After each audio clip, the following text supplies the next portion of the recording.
Hi, I'm Hal Roberts. This is Bridge City News. Here's some of the top stories we've been following. The Trudeau government's GST break passed in Ottawa. We will explain how that will not only impact shoppers, but also business owners. Federal Conservative leader Pierre Poilievre says Prime Minister Justin Trudeau brought forth the break to try and save his own political skin. And we hear from a youth worker in Lethbridge who was in the right place at the right time to try and help save a man's life. Your nation, your province, your southern Alberta. From the heart of Lethbridge, it's Bridge City News with Hal Roberts. Thanks so much for joining us. The Trudeau government's GST holiday bill passed by a majority in the House of Commons last night. That puts the bill one step closer to becoming law.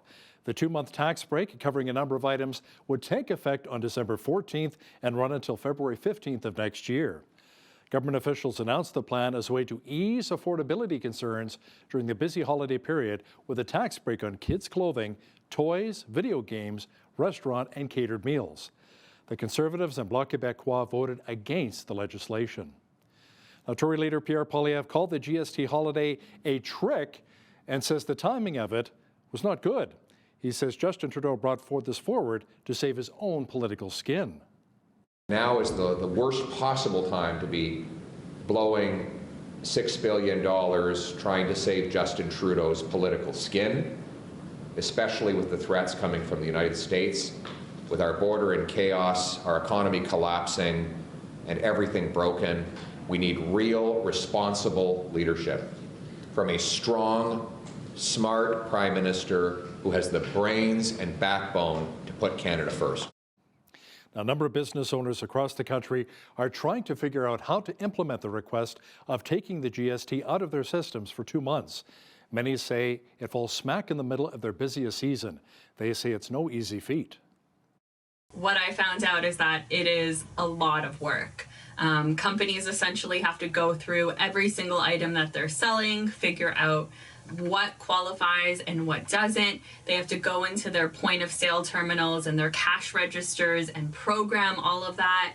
And then often a lot of them have to change the labeling on their products. They need to change their pricing lists and prepare to do the reverse of all of this in 2 months. So some called it a nightmare. Another person called it a disaster. It's a lot of work.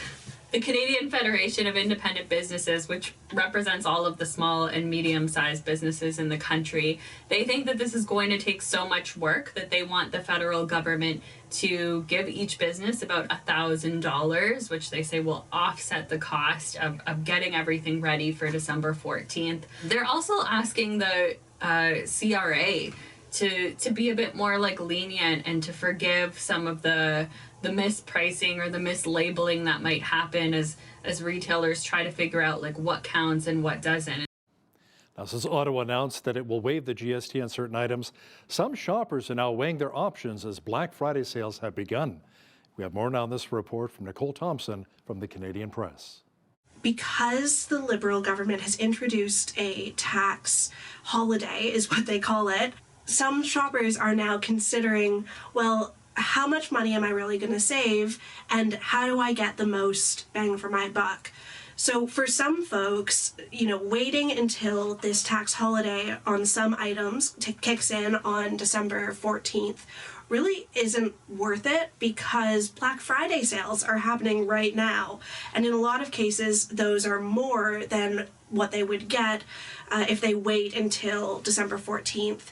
The other issue is that December 14th is not that far before Christmas, and Prime Minister Justin Trudeau has said that the goal of this tax holiday is to make things more affordable as we approach the holiday season. But if you wait until December 14th, some people have pointed out to me that they're not sure that they would get their items in time because a lot of people are doing online shopping. The other issue with shipping is Canada Post workers are currently on strike, which is leading to even more of a delay in shipping. So it's really, people are doing a lot of calculations right now, and they're doing them very quickly because Black Friday sales will not last forever. Well, we experienced some light flurries in Lethbridge again today. Jeanette Rocher is now with an early peek at the forecast. Jeanette, fortunately, it's not the heavy snow, which can be a lot harder to shovel. Yeah, true. Just those little light flurries. It does seem that the foreseeable future, we are going to be snowflake free, at least for now anyway. It could change. Now, today we actually did exceed our daytime high of -12. We got up to -16 this afternoon. Now, tomorrow, Saturday, high of -10. But for those of you who are headed out to Fort Macleod for the Santa Claus Parade, high of 0 tomorrow. But keep in mind those 60-kilometer-per-hour winds. So it looks like a Chinook out there. Not so much in Lethbridge, though. It's amazing what a half-hour drive down the highway can do. I'll be back later in the show to give you that full 7-day forecast, as well as a look at the national weather. Yes, the Santa Claus Parade. We'll have more on that in just a moment. Thanks so much, Jeanette. While addictions destroy the lives of many people, there are those who are there to help lend a helping hand during a drug crisis. BCN's Heidi Echevarria has the story now of a youth worker who tried to save a person who was overdosing on Thursday in downtown Lethbridge. What would you do if you were driving and noticed that a member of your community was having an apparent overdose? Would you stop? Would you get out of the car to offer the help and perform the exercise of compassion that every human being deserves? That was exactly what happened with Ronnie Degonier, a youth engagement worker who stopped to help someone who was debated between life and death. I was driving south and I was going past the subway on Stafford Drive, and that's when I noticed on the side of my eye, I seen just a black figure kind of in between the signs there, and something told me, you got to go back, you got to take a look at what that is. And so I parked, and when I'd come up here, I noticed an older gentleman. He was lying straight on his back, and he kind of looked up at me, and he was like, "Help me!" And so I went and I assisted. I noticed he was in extreme medical distress. His brave act was not enough at that moment, as he needed help from those who were passing by. But the cries for help and assistance were in vain. Sadly, no one stopped to help them. So he had mentioned that he had taken heroin, and that but he was really having a tough time communicating to me, but he needed help. As I was trying to help him, I was trying to flag people down, and it was just car after car just driving by me. I was really disappointed that nobody even stopped to ask if I needed a hand, and just thinking about all the cars that had passed him before I had got to him. And, with the weather getting cold, every second matters. I called 911. I stayed on the phone with them as, they arrived. I was keeping him awake, and, he was just holding onto my legs and really struggling to hang in there. And, it's not just the drugs and the cold weather that's killing people, it's the lack of compassion. And so it's really important, this time of year, that if you see somebody out there in distress, that, you go and you help them. Because that's not just an addict, that's not just a homeless person, that's someone's uncle, that's someone's dad, that's someone's father. Like, we gotta help. We're becoming too desensitized to this problem. So I usually carry naloxone with me. It's to assist individuals who are experiencing overdose on opioids. In that moment, I really realized I wish I'd had it, because I could have helped them right away. And just waiting for the EMS, it felt like trying to hold sand in your hands, because felt like I was watching a man die. November 24 till November the 30th is recognized as the National Addictions Awareness Week, which teaches about prevention and harm reduction. By working as community and helping in situations like the one Degonier experienced, we not only help reduce harm to those who use substances, but it is also a way to improve the life of people in Canada. Downtown area in Lethbridge is struggling with homelessness and addiction. So this isn't just about addiction and homelessness. This is about humanity. People are out here dying alone in the cold. We can't let that be a normal. Compassion, it's not just about feeling bad, it's about stepping up. And we all have the power to make a difference. I don't know if he's alive. I didn't get his name. I hope he's okay. We reached out to Alberta Health Services to find out the condition of the man, but they were unable to release any information. For Bridge City News, I'm Heidi Echevarria. Powerful story. You know, there's still hope for those battling addictions and willing to get help. Facilities here in Southern Alberta like Fresh Start Recovery offer a huge positive contribution to our community. The group's executive director in Lethbridge, Bruce Holstead, says the facility welcomes around 1,000 people through its doors each and every year. Holstead explains why it's so important to recognize that, as this is National Addictions Awareness Week. You know, when it comes to the stigma of addiction, there needs to be an awareness that addiction has no boundaries. It has no social, economic, gender background. It affects so many in so many different ways. The support that we do within the community is building community. We can only do what we do with community. The process of returning and coming into recovery is that integration out of the addiction, the dark hole of addiction, and back into the community and being embraced in the community and becoming that productive, responsible member. The need to have facilities in place to provide treatment, it's about that safe, empathetic, compassionate, supportive environment in which individuals can come and address the background causes that led them down the path of addiction. The provincial government in Alberta is building 11 new treatment centres within Alberta. That recovery is possible, it can be provided, and there's countless individuals in our community that have went from addiction to exceptionally successful individuals within the community. According to addictionhelp.com, an estimated 21% of Canadians, around 6 million people, will meet the criteria for addiction in their lifetime. You know, many people in our community were shaken up following the release of a video that went viral of a person abandoning cats at Galt Gardens. The furry felines were left in the cold and snow at the park, but fortunately were rescued with the help of concerned citizen Levi Cox and the folks with a Last Chance Cat Ranch. BCN's Landon Hickok spoke with Cox over Teams, and Cox says the kittens are now safe and warm. So how are the kittens' overall health? How are they doing right now? They're doing well? The cats are all doing well. I mean, initially they were outside, we know, from Saturday at 5:15 till Monday at 3:30 is when we found them. We weren't sure if they were all going to make it because they were so cold, they weren't moving. So we actually used a Dyson blow dryer on low heat and low blow with a diffuser to warm them up. And once they had some food and they'd been in the building for a few hours of warmth, they were all moving and doing well. Then Last Chance Cat Ranch brought over the second mother. She was full of milk. Now they're all feeding. Everyone's happy. And they gave me an update yesterday. They're all alive and well. They have no ticks, no fleas, there's nothing. They're all perfect. When someone has a litter that they didn't expect or that they don't want, what are the proper steps to ensure that their health and safety is ensured? So here's my suggestion, because I don't like to just pick up a lot of dust and not have something to say. There's got to be a solution. And so my solution and idea is that we have a permanent drop-off box in Lethbridge. So probably maybe at City Hall that everyone's aware of. It's a heated box that you could drop a pet off if you really don't know what to do with it. They do this in the US with babies. And so I think it'd be maybe helpful to have a permanent drop-off spot. If you don't know what to do, the shelter's not taking a pet, then it can be dropped off, no shame, not get charged, drop the pets up here, and they'll be taken to the right place. And by the way, the Alberta SPCA is investigating the incident of the abandoned cats.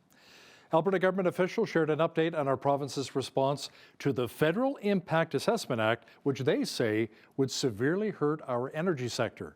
Premier Daniel Smith says it's very important to challenge this unconstitutional legislation from the Trudeau government. Our government will always defend Alberta's constitutionally protected jurisdiction and our right to develop our natural resources on our terms. This fight has largely been legalese so far. It's been waged in terms like jurisdictional boundaries and pursuant to Section 92 of the Constitution, so it's easy to get lost in abstractions. So I think it's worth taking another look at the downstream impacts of this legislation. The Impact Assessment Act has made the approval process so long and complicated that potential investors are simply going to take their money someplace else.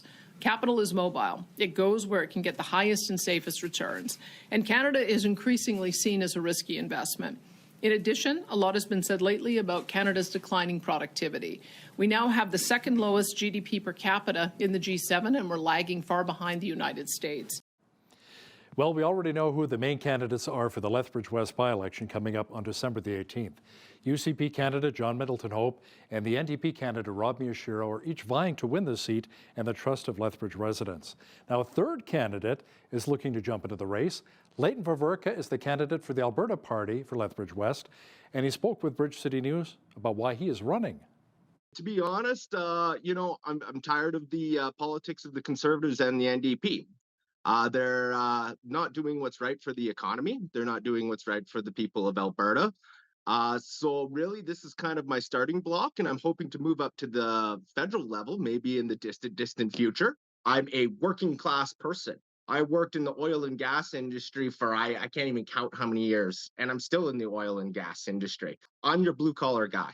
I'm the guy that's not a politician, but I also have the knowledge that these older politicians do not. I have the knowledge on the technology that is coming forward with, especially with artificial intelligence and the computer systems. These other candidates will not have that knowledge. The Lethbridge West seat became vacant after the NDP Shanna Phillips stepped down on July 1st of this year. The Community Foundation of Lethbridge in southwestern Alberta announced that they will award $138,500 to 30 food security organizations here in our region. Over half of the funds come from private unrestricted donations over the years, with the remaining money coming from the Henry S. Varley Fund for Rural Life. The money supports organizations in southwestern Alberta to help those in our rural regions. You know, people just don't have enough money right now to make ends meet. And so that puts more demand on food banks. We were starting to hear this as early as October when Thanksgiving was approaching, that food banks were worried they weren't going to be able to meet the demand for Thanksgiving. And now we're coming into Christmas. We've had a very good year with our investments, and we decided we were in a position to put some extra money into the community. We work with an endowment fund that has been was established back in 1966 when we were established, and it is professionally managed. It is in the investment markets. So we're able to pull money, the income from that endowment, and that is the money that we put back into the community. Now, speaking of Christmas, the Fort Macleod Santa Claus Parade is taking place tomorrow, 11 a.m. in the town. Now, the event will kick off with a pancake breakfast at the corner of Main Street and 3rd Avenue. The parade itself, meanwhile, will have around 100 entries and will move north along 2nd Avenue to Main Street, where it'll turn east to 6th Avenue and then south to 22nd Street. Ashley Nelson is the parade coordinator for the event in Fort Macleod, and she explains how much more there will be for families to enjoy on Saturday. Directly following the parade, we will have Santa Claus will be at the Empress Theatre to take pictures with the children and families. And his reindeer will be right outside the theater in the Devonian walkway for people to stop by and see them. And then following Santa at 2 o'clock, the Empress will have a free movie. Elf will be played. After the movie, people can stop at the Rotary auction. That starts at 2 at the auction mart. So tons of stuff that have been donated for that auction. It's always lots of fun. We'll also have a large craft sale at our community hall and another craft sale at the parish hall taking place throughout the day. Later that evening, we have a community dance at 6 o'clock, goes till 8 for the family, so they can come to the LDS gymnasium for that. And at 8 o'clock, the Legion is also having the Steel Cut Band coming to play, and that is free. They're just asking for donations of non-perishable food items. That Fort Macleod Santa Claus Parade is now in its 41st year, and always a fun time for families here in southwestern Alberta. Well, the weather certainly put us in a Christmas shopping spirit lately here. We've had so much snow lately, and more of the white stuff is on the way for our region. A full look at the weather picture is coming up.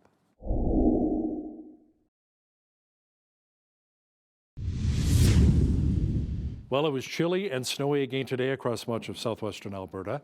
Jeanette Rocher is in now with all of the weather details. Jeanette, the nice thing about all of the snow on the trees, if you have Christmas lights on those trees, it illuminates everything so much more.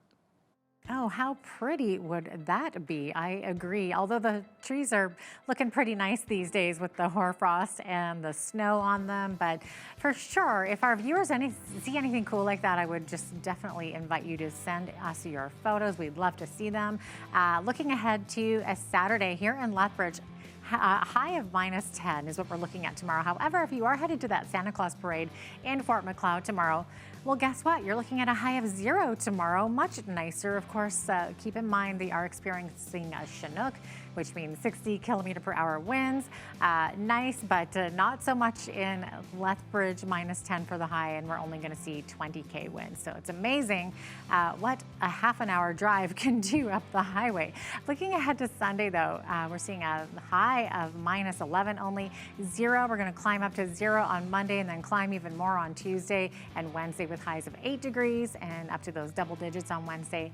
11, and then back to 3 degrees on a Thursday with mainly cloudy skies. So I will take it because most of that will put us above our average high for this time of year of 1 degree. Average low right now is -10. We have been colder than that this week, but the record high on this day for Lethbridge happened back in 1908 and it was 18 degrees. And back in 1964, Lethbridge saw its record cold on this day, which was -31.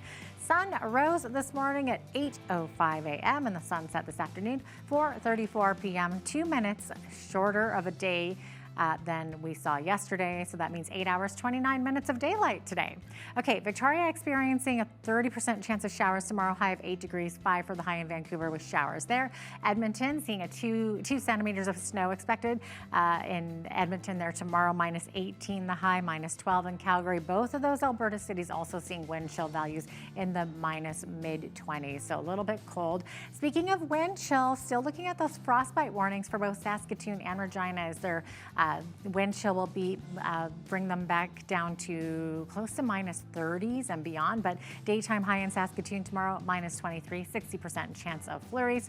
Regina sitting at -17 and -11 for the high tomorrow in Winnipeg with mainly cloudy skies. Could see a little bit of flurry activity there as well. Speaking of flurries, Toronto expecting a few of those tomorrow as well, 30% chance, 1 for the high there. 1 degree also the expected high in Ottawa tomorrow. Could see a 70% chance of flurries and 30% chance in Montreal tomorrow with a high of 2 degrees. Now in Atlantic Canada, Fredericton going to see mainly clear skies tomorrow, 3 degrees for the high. Halifax could see a 30% chance of showers or flurries, 5 for the high there, 2 the expected high tomorrow in Charlottetown with clear skies, and seeing periods of rain tomorrow throughout the day in St. John's with a high of 5 degrees. So there you have it. That's your forecast. Cucumbers across Canada and the United States are being recalled over possible salmonella contamination. The Canadian Food Inspection Agency is recalling all sizes of sun-fed produce whole fresh American cucumbers sold between the dates of October 12th and November 26th. The vegetables were packaged in bulk containers with a company label or in generic white or black plastic crates with a sticker of the grocer's name. The produce had been shipped to Alberta, British Columbia, Saskatchewan, Ontario, and across the United States. A number of Canadian news outlets, including the CBC, Postmedia, the Globe and Mail, and Canadian Press, are suing ChatGPT creator OpenAI. The group is claiming copyright infringement. Now, on Friday, the Ontario Superior Court of Justice received a lawsuit by the plaintiff companies, which are seeking punitive damages and payment of profits that OpenAI may have made for using a lot of their stories. The companies are seeking $20,000 for each article that OpenAI used. An injunction is also being put forward to ban OpenAI from using their news articles in the future. The plaintiffs claim that OpenAI regularly breaches copyright by using Canadian news content for its products. This comes 11 months after the New York Times filed a lawsuit of their own against OpenAI and Microsoft for similar reasons. That lawsuit is still ongoing. Now, here's a look at today's markets.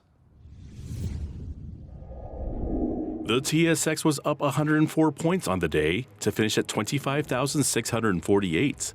The Dow was up 188 points to 44,910. The S&P 500 was up 33 to 6032, and the Nasdaq was up 157 points to finish at 19,218. West Texas Intermediate oil was down 1 cent to $68 US per barrel. Natural gas was up 16 cents to $3.36 US. Gold was up $22.39 to $26.5779 US an ounce, and silver was up 52 cents to $30.61 US an ounce. Feed wheat is at $8.33 per bushel, barley is at $6.53. Canola is at $13, and corn is at $7.60 per bushel. Live cattle December contract was down 3 cents to $187.98. Feeder cattle January contract was up 70 cents to $259.48. Lean hogs December contract was up 50 cents to $78.25, and the Canadian dollar was up slightly over the past 24 hours to 71 cents US.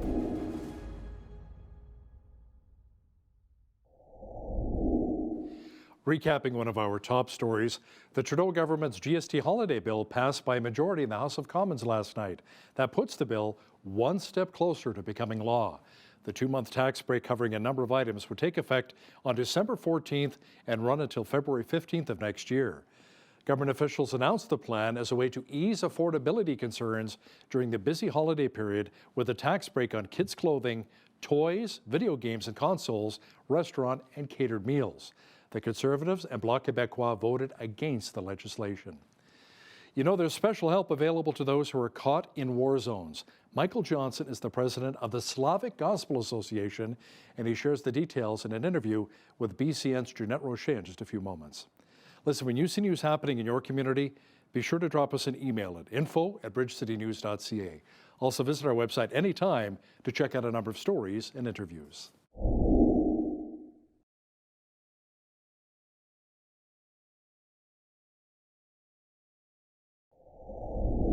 In light of the ongoing war between Russia and Ukraine, can you imagine Russians and Ukrainians actually working together to provide help to Israelis in the middle of their conflict? Well, we're going to hear more about this from today's guest. He is Michael Johnson, the president of the Slavic Gospel Association. Michael, great to have you with us today. Welcome. Thank you so much for having me. Of course. Okay, so before we get to the story of Russians working together with Ukrainians in Israel, tell us a bit about your organization. So our organization was established in 1934. We just celebrated our 90th anniversary. It was started by a Russian immigrant from Belarus. His name was Peter Danica. He came to the United States back in the early part of the 20th century. His parents sent him to America so he could secure employment and send money back so they could survive. And so he ended up in Chicago. He got saved through the ministry of the Moody Church. Then in 1934, when the persecution began to ramp up in the Soviet countries, he established this ministry initially as a ministry of prayer, but we were heavily involved in the covert distribution of Bibles and Christian literature to the Christians in the Soviet Union. And then we also had one of the largest Russian language Bible radio programming that we were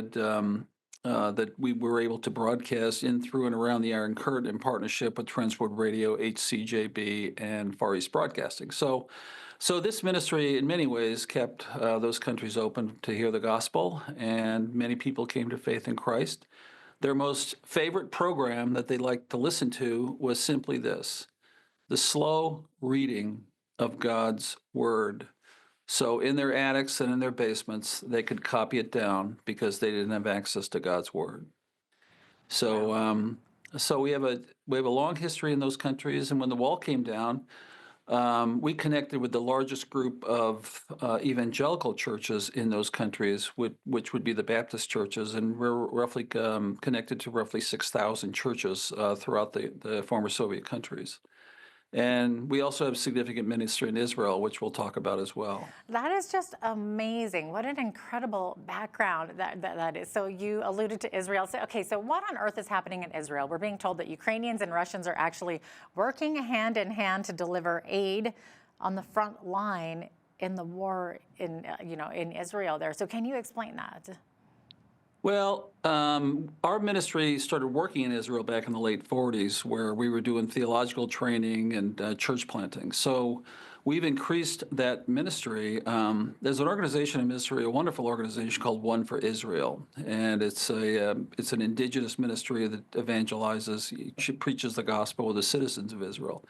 They have a church called the Israel College of the Bible, and we sponsor the training of Russian-speaking Jewish pastors in Israel. Well, but as it relates to this particular effort, when the war started between Ukraine and Russia, I was in Israel, and we were heavily involved in participating in, I guess, what you'd call an underground railroad, but where we were getting people who wanted to leave Ukraine, in the eastern part of the country, getting them across Ukraine so that they could exit the country into Eastern Europe and that part of the world. The Jewish people, many of those were Jews, and the Ukrainian Jews, and they, instead of going to Eastern Europe, they went to Israel. So when the war started, that was already beginning to take place. And when we talk about the Russian or Ukrainian population in Israel, we're talking about Russian speakers. Some of them are Ukrainian, some of them are Russian. Okay, there's roughly 30,000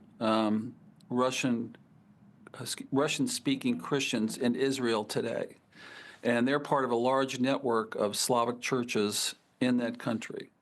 So, when the Ukrainian Jews were migrating into Israel, the Slavic churches would meet them when they came into the country. The Jewish people, whether they were Christian or not, they would meet them and help them to get into the country, finding jobs, places to live, and so on and so forth. And many of these people ended up settling in the southern part of Israel, in and around the city of Ashkelon. And because they have a large network of churches there, and they were able to sort of care for them and help them to get situated and whatnot. So when the war, October 7th took place, most of the fighting and the violence took place in and around Ashkelon, and so those Slavic churches are made up of both Ukrainian Jews and Russian Jews who are Christians. And so they all got together and were able to we sent money over for humanitarian aid. A lot of these immigrants from Ukraine were in apartments and houses. They didn't know anybody. They were isolated. They didn't know what was going to happen to them. So the Russians and Ukrainian believers all got together, and they began to knock on doors.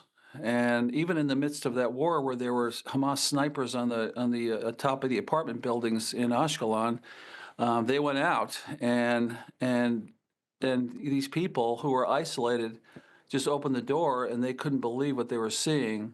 These people identified themselves as Christians. Many of them knew them because they helped them to get situated there. And they just said, listen, we're here to help. How can we help you? And because, again, they didn't know anybody, they didn't have access to food or medicine or resources, and they were able to minister to their physical needs. And in Israel, it's apparently illegal to trade humanitarian aid for gospel opportunities. So they would just simply invite them to the churches, and many of those people came to the churches, and many of those people are fellowshipping with them now because of the acts of mercy that they demonstrated during this very difficult time. But it was an opportunity for the Russian Jews and the Ukrainian Jews to get together, work together, even though obviously there was political differences that were taking place. But, the love of Christ supersedes all of that, doesn't it? Yeah, I was going to say their faith kind of brought them together as, Yes. Brothers and sisters instead of the conflict back home. And what was the response from the Jewish, the public, the military people as well, when they heard about what these people, these believers were doing to help them? Well, it's kind of mixed because there is a gospel component there, and the Israeli government are not real supportive of the proclamation of the gospel in Israel among its citizens. So there was some pushback there, but these people they're going to preach the gospel no matter what. I mean, they will comply with the law, but they always look for opportunities to connect with people, draw them in, and so they can hear the gospel. And the segment of the population in Israel that is the most open to the gospel is the Russian population. So roughly 20 to 25% of the population of Israel are Russian or Russian speaking. So there's a significant number of people there. And the reason they're so open to the gospel is because most of them grew up in atheistic homes, as opposed to Hebrew homes. So we're seeing a significant growth in Russian-speaking believers, which is fueling significant growth in the network of the Slavic churches taking place. And they're out there just doing vital ministry and connecting with people. And they're just wonderful, wonderful people. And so for us, you know, what we do in all the other countries, we train pastors in sound theology so they can carefully handle God's word, preach to their churches, and then we secure sponsors to send them out to plant new churches, and then we equip them with resources to minister to both the physical and the spiritual needs of the people in their countries, including Israel, so that more might hear, more might respond, and more might come to a saving faith in Christ and be discipled in strong Bible churches. So this is all part of our broader strategy. No, it's so interesting. Approximately how many Jewish refugees from Ukraine are there now in Israel, would you say? It's difficult. I don't have that. I'm sorry, I don't have that number. No, I can tell you there's a lot. There's a lot of them. Yeah, there's a lot. Because the issue was that they fled Ukraine in the midst of this horrible war. Right, to get into the middle of another one. To get in the middle of another one. And in many cases, those that were in and around Ashkelon, it was a much more intense in Ashkelon than it was in Ukraine. So they found themselves in a much more intense situation than they found themselves in Ukraine. Oh, that's incredible. Like it's horrific for them. I can't believe they would just open the doors to these people too. I mean, I would think that fear would take over. I don't know that I would want to open the door when Hamas is sitting there with their snipers and stuff. It's an incredible story. Yeah, it really is. It really is an incredible story. And you know, Christ is building his church in the former Soviet Union, and he's in the midst of the war. There's a revival taking place in Ukraine right now, and we're seeing the same thing in Israel as well. How are these Ukrainian citizens coping with this ongoing war there? I mean, like we said, they left one just to get into the middle of another one. How is this impacting, you know, everyday people in their everyday lives? So you're talking about in Israel, you're talking about in Ukraine? In Israel, yeah. Yeah. Or, well, I guess both, really. Because, I mean, you would know. We've got two different wars going on here. Yeah, we do, yeah. And we engineered one of the largest humanitarian distribution programs in Israel after the war started. Because we're connected to roughly 2,800 churches spread out all throughout Ukraine. And so we can get food to them. You know, we send food, we send clothing, we send generators because the Russians are blowing up the infrastructure, so people can come, they can get warm, they get food, they get ministered to, and then the churches are doing everything they can to minister to these people in Ukraine that have been impacted by the war. So obviously we're doing something very similar in Israel as well. Yeah, and then not to mention Russian people are also facing incredible loss, right? Because they're facing their sons are dying in battle, they're suffering injuries. So what is SGA doing in the middle of that crisis on that side of it? Yeah, so we're about the only ministry of significance left in Russia right now. Most of the parachurch ministries have left. They had to pull their missionaries out, and or they couldn't get money in. But because we have administrative offices situated all around Russia, we can get funds in that can be used to minister to people in the various communities. So it's a very volatile situation in Russia. As you point out, families are losing their sons and their husbands.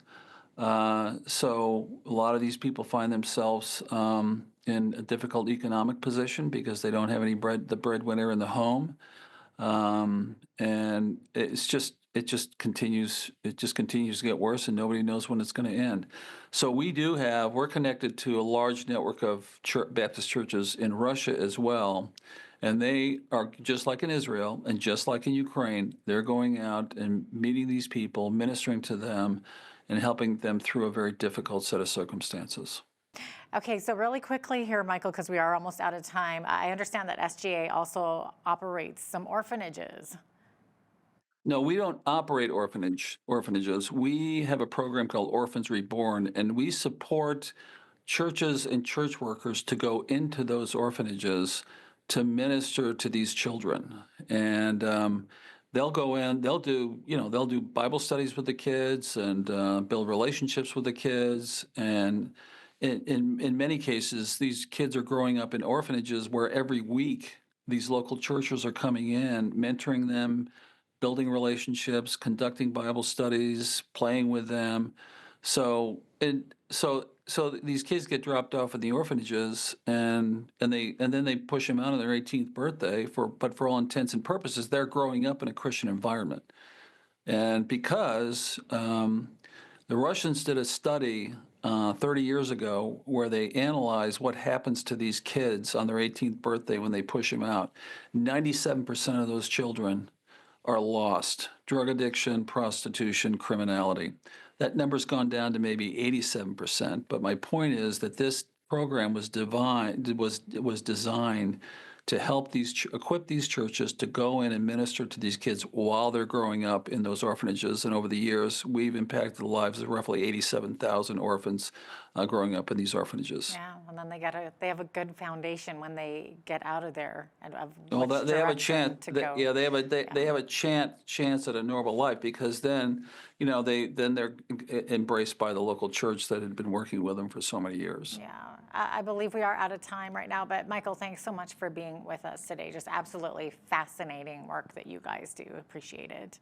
Well, thank you very much for having me. Of course. Michael Johnson is the president of the Slavic Gospel Association.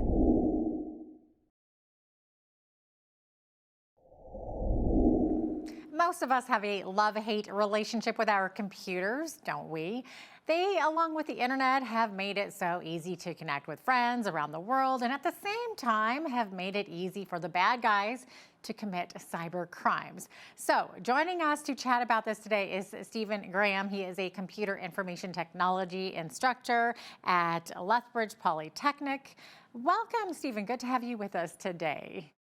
Good to be here. Thanks, Jeanette. Awesome. Okay, so Stephen, how bad are things with cybersecurity issues these days? Are we gaining ground against cyber criminals, or are they getting more and more clever? It does seem like they're getting more clever, doesn't it? It does. It's a cat and mouse game. Every time we get better at securing, they get better at breaking, and Yeah. it's an age-old story. Ever since we put locks on the doors to our house, people have figured out where to find the windows. True, exactly. So what are the most common cyber threat? Is it malware? So probably the most common threat that we actually see the result from is malware, and that could be something like ransomware or cryptojacking or malicious deletion of files, or participating in other kinds of attacks. Denial of service is one that we hear a lot about in the news. A lot of it comes down to how that malware gets there, and often it's either through some kind of phishing attack or some kind of like man-in-the-middle kind of attack. Right. Can you maybe explain the basics of how a malware attack takes place? Sure. So malware is really just any software that gets installed on your computer that does something bad. And it can get onto your computer a variety of ways. Usually it requires you, the computer user, to install something. And you can do it intentionally, or you can do it unwittingly. Quite often we'll see that you'll get an email that says, hey, here's an important bank statement, or here's a shipping information from FedEx or Amazon or some other big name company. And you've probably had one of those. I've had tons of those, and they come through text messages on your phone too. Yeah, so you click on it, and it takes you to a website, and you say, well, you have to open this file. So you need to download this app to open this file. And as soon as you download that app and install it, you have invited somebody into your house. Malware's like vampires. They don't get in unless you invite them, usually. Yeah, and they don't get out very easily either. They will not go away, yeah. Yeah, exactly. I mean, it almost makes you a little bit suspicious from anything then, because it just seems like every day now there's some sort of an app that we have to download onto our computer. I mean, are most of these safe? Is it mostly the ones that are coming to us that are sort of uninvited, that are unprompted? It just suddenly showed up. Those are the ones we have to be really suspicious of. We should be pretty suspicious of the ones where somebody says, "Here's new software, you should install it." You should be suspicious of that. It's sort of like restaurant food. You go to a restaurant, you pick from the menu, you choose what you're going to get. If somebody walks up to you on the street and says, "Here's some of my food, you should eat it now," maybe you want to give that a second thought. So when you're working if you work at a company, the company, you'll get an email from HR or from the IT department that says, we're upgrading this. You should go to this site here and install this. Maybe you want to check and make sure it came from your IT department, but then do the thing that you have to do. If you're just at home and you want to play the newest version of a game, go to an app store. Most of the apps on the two big app stores for your phones are fairly well vetted. But if somebody out of the blue emails you and says, "Oh, you need to install this right away," the alarm bells should go off. If you don't recognize who they are, if there's some kind of urgency implied, like you must do it within 12 hours or the world comes to an end, or if they're directly asking for money or information about you. Yeah, no, that makes sense. And those alarm bells are really the signs for a phishing attack, where somebody wants something from you, like access to your computer or access to your company, or just more information about you, like your banking or your social insurance number or any of that. Yeah, your spidey senses should start tingling for sure if that's happening, right? Right, yes. Now, Stephen, we all love a good deal, right? And as we browse the internet, we get, of course, bombarded with pop-up ads.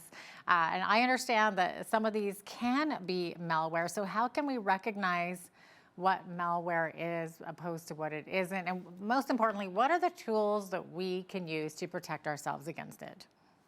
So a lot of that pop-up thing, advertising is advertising, and it's don't let your spidey senses work in this case. If it feels kind of sketchy, maybe it is kind of sketchy. Maybe the deal is too good to be true.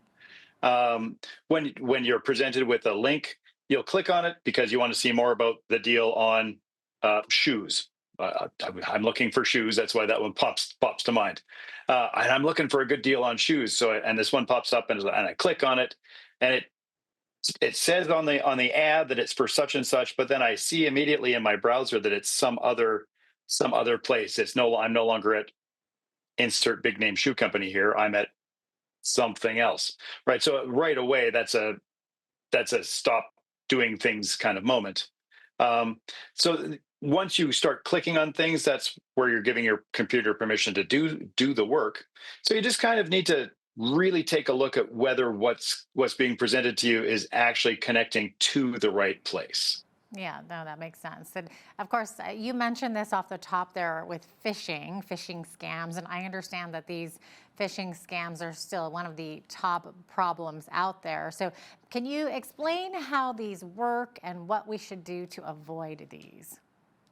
Yeah, so from the purpose of a phishing scam in the big picture is to get information from you, either directly about you so that they can access your personal finances or personal anything, or to get enough information about you that they could impersonate you to someone else and pretend to be you to get someone else to trust them because they trust you, right? So that's the whole purpose. So the way it usually works is someone will approach you by email or by text and say, "I'm so and so, and I really need some information about this," or you need to enter your password on this website because it's being compromised. Really, what they're looking for is, what is your password, so that they can immediately go and change your password, and now they own your account. Yeah. And that is super terrible. So one of the strongest ways to combat that currently is using what's called two-factor authentication. and a lot of people don't like it, but it's very secure. So when I go to log in, I go to the site that I know, not to the site that they direct me to. I would go to my Amazon or my Google or my Facebooks or wherever I'm going, and I put in my username and my password, and then it sends my email or my cell phone a code. And then I have to be in physical possession of that other thing to be able to log in. Right. So, unless somebody steals your phone and it does this, you're going to be pretty safe, because without that code, you can't get in. Yeah, no, exactly. Yeah, I love those. You're right. It can be a little bit daunting and annoying, but yeah, I feel more secure when that happens for sure.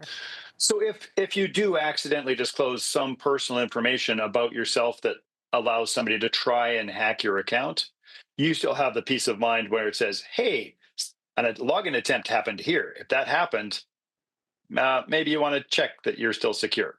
Right. Now, every so often, we also hear about another ransomware attack with criminals demanding big bucks. So how do these work, and what can businesses do to prevent these from happening? So yeah, ransomware is terrible. It gets its name simply from the kidnapping aspect, but these kidnappers aren't going to return your whatever they've stolen, probably. So how it works is, once you've let that software into your system, it will begin to encrypt everything. So it locks it all up with a password that's only known to the ransomer, and they will demand outrageous sums of money, or even rageous, I guess, sums of money to unlock and release your data. There is no guarantee that they'll do that. If they've already broken your system, you might not trust them to do that as well. So the first line of defense is education. Don't let people into your network who aren't supposed to be there. Don't open software that you're not supposed to be there. Avoid the malware in the first place. So that's the first line of defense. The second line of defense is keep separated backups. So if you're a business, you should have a backup plan. Talk to your IT provider about making sure that you have a solid IT backup plan where your data are frequently taken off the system and stored separately where they can't be manipulated. So then if you unfortunately fall victim to a ransomware attack, you can say, I guess we just bite that day's worth of data loss, and we restore from the backup, and we carry on as if we're in business. Yeah. Now, to what degree are business owners investing in cybersecurity to prevent these kinds of attacks? And I mean, we're talking major money here, aren't we? I imagine so. That's not really my strong suit. I don't know a lot about that business economics side. I know that the larger the business, the very much more money they will spend in assessing cybersecurity risk. We often talk about footprint, and so the footprint of a larger organization is larger, and so you have more real estate, as it were, to protect more data, more information, and it's more valuable. It's more lucrative for the bad guys, as it were, to come in. So the larger the company, probably the more is spent. A lot of smaller companies maybe don't spend as much attention as they should, maybe simply because, well, I just run a mom and pop shop. Nobody's interested in my data. But maybe they are. If you get 100 mom and pop shops for $1,000 each, that's $100,000. Yeah. Right. Oh, So, exactly. and when it comes down to your business, how much can you afford to not be in business? How long can you be out of off the market? It's like insurance in a sense, isn't it? Absolutely. It is part of business continuity. What do you do if your computer systems go down? Like, at all, but certainly at the hands of somebody nefarious, that'd be bad. Yeah, definitely. And even the damage to reputation. If I've been phished, and someone were to then go out and send emails from my email account or from my Facebook account saying, "Hey, I just discovered this great thing," what damage to my reputation does that bring? What damage does that bring to my company or my institution? Yeah, absolutely. And we've seen those before with some of our Yes, we friends have. on online, and it just doesn't sound like them. It seems a little suspicious, doesn't it? So Yeah. getting back to businesses, it seems then reasonable for businesses to start hiring more cybersecurity professionals. So how much demand is there now for hiring these tech people to provide this security? There's a pretty steady but growing demand for this as people become more aware of the risks and it becomes, well, back to the finances of it, the risk that you have to mitigate. It becomes a very good place to be if you're in the IT field. Again, with smaller companies, there's maybe a little bit less of it, but certainly there are IT companies around that will have people on staff that have some cybersecurity training that can help you as a smaller business mitigate that. If you're a larger business, you probably have your own IT department, and somebody on your staff probably should be responsible for cybersecurity. Yeah. As a member of the public, we all have gone to hotels and used public Wi-Fi, restaurants, hotels, library. How safe is that? I'm gonna go against what most people think, and I'm gonna say it's mostly safe. The kind of attack you would get on a public Wi-Fi is typically what's called a man-in-the-middle attack, and that's where you think you're talking to the hotel Wi-Fi, but you're really talking to the criminal in room 308, and the criminal in room 308 has their Wi-Fi set to Marriott or wherever you're staying, and then they're passing it through to the hotel or whatever, and so they can see all the traffic that you're sending. Right? That's what it is, and it's probably not good. Like, I would not want to discuss a lot of I wouldn't do my banking over that. I wouldn't send any corporate messaging over that. But you can subscribe to VPN services, or quite often, if you're in a large organization, your company has a VPN policy. So even if there is somebody in the middle listening, everything is encrypted, so they can't figure out what you're saying. Wow. Well, Stephen, it looks like we're out of time here, but it's such a big topic. We could have asked, I had so many more questions for you here, but we'll have to have you back on. But we appreciate you coming on today, Stephen. Thank you so much for having me, and just check your email. Stay safe. Thank you. Stephen Graham is a computer information technology instructor at Lethbridge Polytechnic. I'm Jeanette Roche on behalf of all of us here at Bridge City News. Thanks so much for watching.